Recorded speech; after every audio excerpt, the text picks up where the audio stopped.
Yeah, I can really see what they're getting at. This is a good one.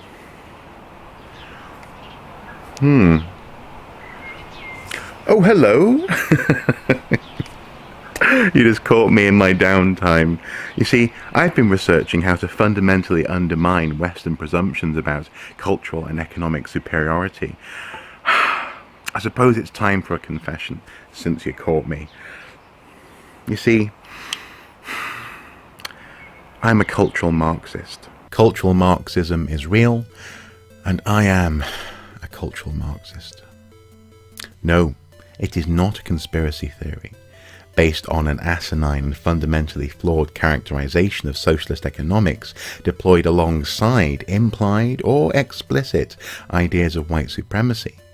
That is to say, if socialism is taking from the rich and spreading the wealth around all the destitute corners of humanity, cultural Marxism is taking from the culturally powerful, the white people, and spreading achievements and history around to other people, less white people.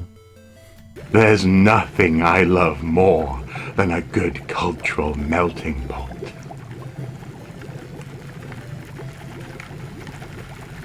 Because of course, cultural melting pots didn't exist before the 20th century, and we pesky anthropologists forced them upon you.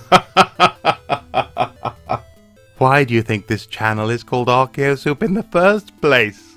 Now, of course, it's not easy. In order to be a cultural Marxist, I have to be fundamentally a hypocrite and believe, first and foremost, that the white race is superior and that it's my duty to dole out cultural tidbits to other peoples.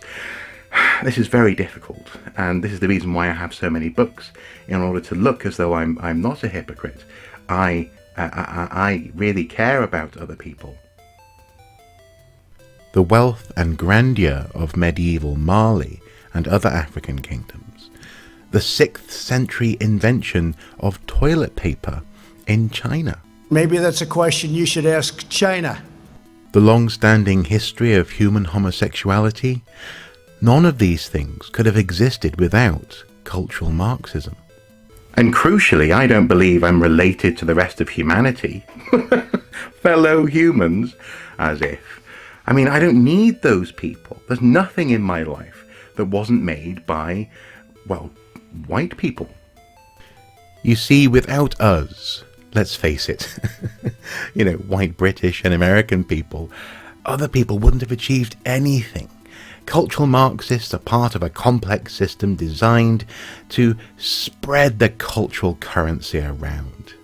And multiculturalism is our greatest achievement. None of the people in this photograph would have met each other in real life were it not for cultural Marxists. I think we deserve more recognition and, frankly, thanks for our selfless efforts in being so brilliant.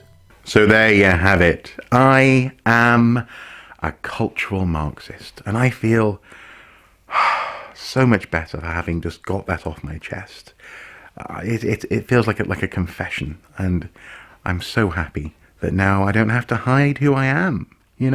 Some people think it's an utterly and fundamentally ridiculous idea, being able to hold these two opposing notions in balance so beautifully, so carefully.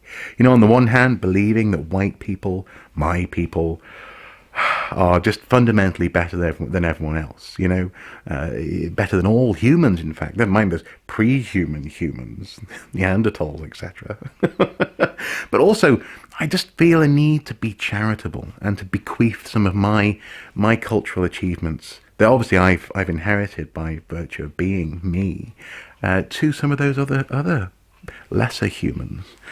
I guess it just makes me better than everyone, really.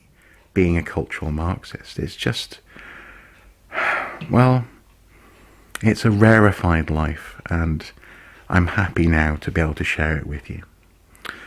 Speaking of which, you've interrupted me in the middle of watching some propaganda. Let's have a propaganda at some propaganda, shall we?